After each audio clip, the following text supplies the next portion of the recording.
Hi guys, welcome back to my channel पहल and mom. I hope you all are doing great. So आज हम discuss करेंगे cold and cough related home remedies for babies.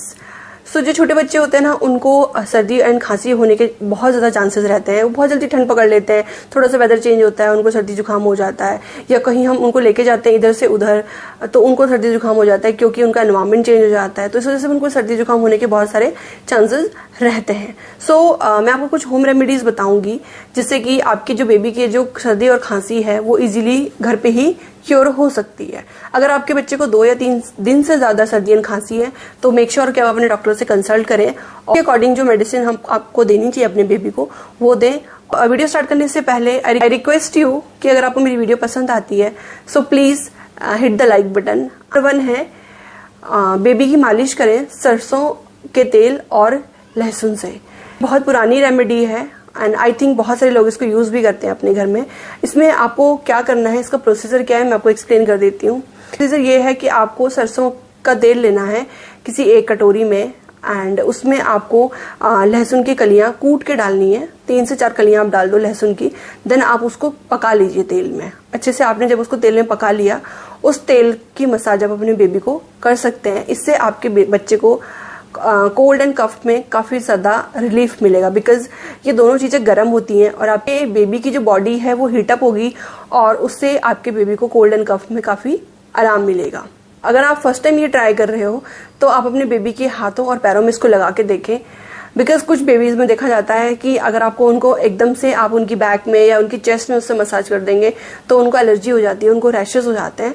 So trial के लिए आप अपने baby के हाथों और पैरों में लगा के देखें जिससे कि आपको पता चल जाएगा कि आपके बेबी को सूट हो रही है या नहीं हो रही है. तो ये मेरा पर्सनल एक्सपीरियंस है. मेरी बेटी 1 साल की हो चुकी है और कोल्ड एंड कफ के लिए मैं उसे एक बार भी डॉक्टर के पास नहीं ले गई हूँ. उसे 4-5 बार माइनर कोल्ड एंड कफ हुआ है जब भी हमने ट्रेवल किया है या वेदर चेंज हुआ है. उस वजह से उसको हल्का फुल्का कोल्ड एंड कफ हुआ है बट वो सब चीजें हमने होम रेमेडी से ही क्योर कर ली थी. सो आई होप जो मैं आपको अब बताऊंगी होम रेमेडीज वो आपके लिए बेनिफिशियल होंगी और आपको अपने बेबीज को बहुत सारी मेडिसिन नहीं देनी पड़ेंगी. वन है जायफल. जायफल भी एक बहुत पुरानी होम रेमेडी है. यूज करके भी आप अपने बेबी को कोल्ड एंड कफ से काफी हद तक क्योर कर सकते हो. आप जायफल लें. जायफल आपको किसी भी दुकान में मिल जाएगा जहां से आपको राशन मिलता है, वहां पे आपको जायफल भी मिल जाएगा. जायफल को आप किसी चीज पे अच्छे से घिस लें और उसका पेस्ट निकाल लें. उस घिसने के लिए उसमें थोड़ा सा पानी इंक्लूड करें और उसको घिसें तो उससे एक पेस्ट बन जाएगा. उस पेस्ट को आप अपने बेबी के हाथ और पैर में लगा सकते हैं जिससे कि आपके बेबी को कोल्ड एंड कफ में काफी ज्यादा हद तक मदद मिलेगी. ये भी मैंने अपने बेबी पे ट्राई किया हुआ है और इससे हमें काफी ज्यादा हेल्प मिली थी. वन है अजवाइन की पोटली. हाँ, अजवाइन की पोटली भी कोल्ड एंड कफ में बहुत ज्यादा हेल्पफुल होती है. ये भी मैंने अपने बेबी के साथ ट्राई किया हुआ है.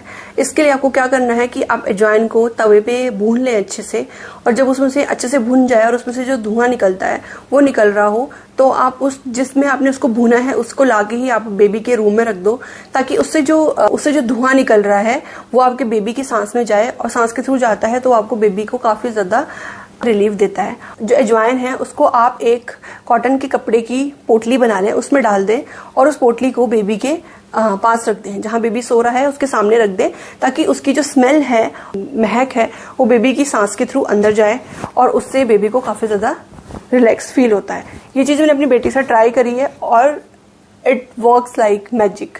जिससे मेरी बेटी को बहुत बेनिफिट हुआ है और उसका कोल्ड एंड कफ बहुत इजीली सही हो गया है. तो नेक्स्ट वन है देसी घी. आप देसी घी से अपने बेबी की मसाज कर सकते हो. जैसे कि मेरी बेटी को हमने 6 मंथ तक देसी घी से मसाज करी है. हम इवनिंग में जो उसको मसाज करते थे वो देसी घी से करते थे. देसी घी भी एक गर्म तासीर का होता है और वो आपकी हड्डियों के लिए भी अच्छा होता है और बेबी के लिए भी अच्छा होता है. अगर आपका बेबी सर्दियों में पैदा हुआ है तो ये तो बहुत ही अच्छी रेमेडी है कि आप अपने बेबी को देसी घी की मसाज दे सकते हो. अगर आपके बच्चे को खांसी है तो आप उस देसी घी में हल्का सा सॉल्ट भी ऐड कर सकते हो. Salt is very good for khansi. Next one है give steam to your baby. अगर आपके बेबी को ज्यादा ही आपकी बेबी फीड नहीं ले पा रहा है या उसकी जो नाक है वो काफी ज्यादा ब्लॉक हो रही है तो आप अपने बेबी को स्टीम भी दे सकते हो.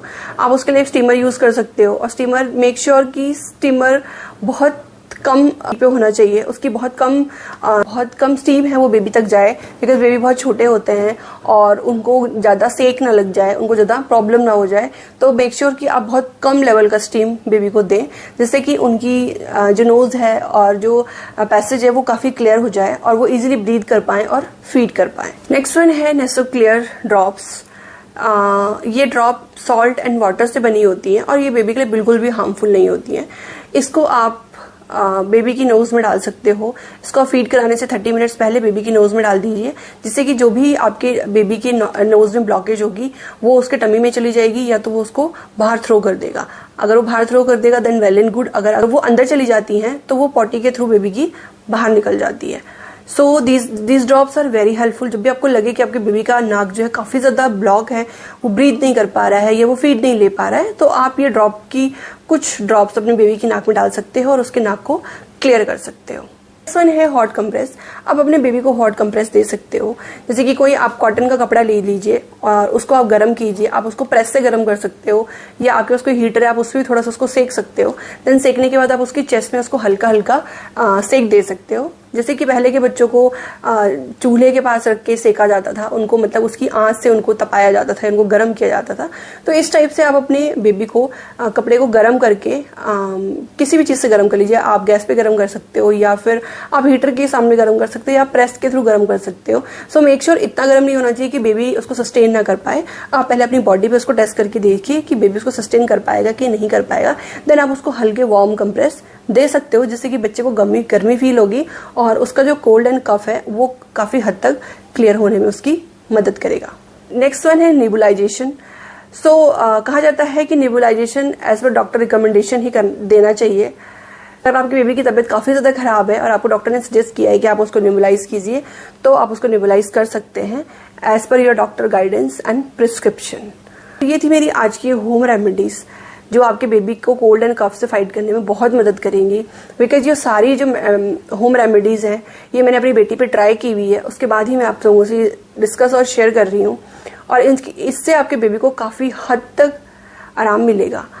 मेक श्योर कि कुछ चीजें आप डेली रूटीन में ही करने लग जाएं, तो उससे आपके बेबी को कोल्ड एंड कफ होने के चांसेस बहुत कम होते हैं। जैसे कि सरसों के तेल से मालिश करना। आप डेली अपने बेबी को सरसों के तेल से मालिश करोगे तो आपके बेबी को वैसे भी कोल्ड एंड कफ होने के चांसेस बहुत कम हो जाते हैं, क्योंकि मेरी बेटी को कोल्ड एंड कफ बहुत कम हुआ है। आप देसी घी भी इंक्लूड कर सकते हो। एक टाइम आप देसी घी से मालिश कर लीजिए, एक टाइम आप सरसों के तेल से मालिश कर लीजिए। अगर आप ये सब चीजें अपनी डेली रूटीन में इंक्लूड कर लेंगी तो कोल्ड एंड कफ होने के चांसेस बहुत कम हो जाते हैं। तो आप लोगों को मेरी वीडियो पसंद आती है, so please do like, share and subscribe to my channel. Thank you so much. मिलते हैं नेक्स्ट वीडियो में, तब तक के लिए बाय बाय।